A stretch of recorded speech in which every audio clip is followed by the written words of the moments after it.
Le règlement des compétitions définit la marche athlétique de la manière suivante. Il s'agit d'une progression de pas exécutés de telle manière que le marcheur maintienne un contact avec le sol, sans qu'il n'y ait aucune perte de contact visible par l'œil humain. La jambe avant doit être tendue, c'est-à-dire que le genou ne doit pas être plié.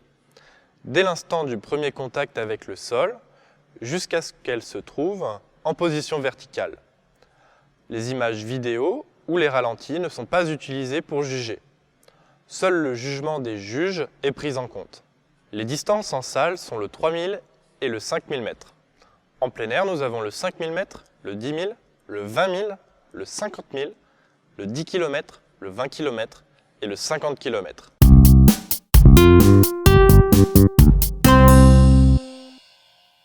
Tous les juges opéreront de manière indépendamment les uns des autres, et leurs jugements seront basés sur des observations visuelles.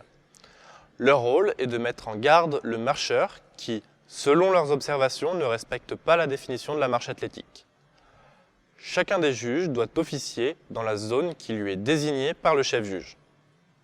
Un secrétaire doit être chargé de mettre à jour le panneau d'affichage de suivi du jugement.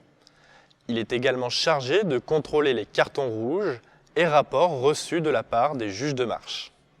Un chef-juge doit être nommé si l'organisation ne l'a pas fait en amont. Il sera le seul habilité pour disqualifier un athlète. Le chef-juge agira en qualité de superviseur et n'agira pas en qualité de juge-marche.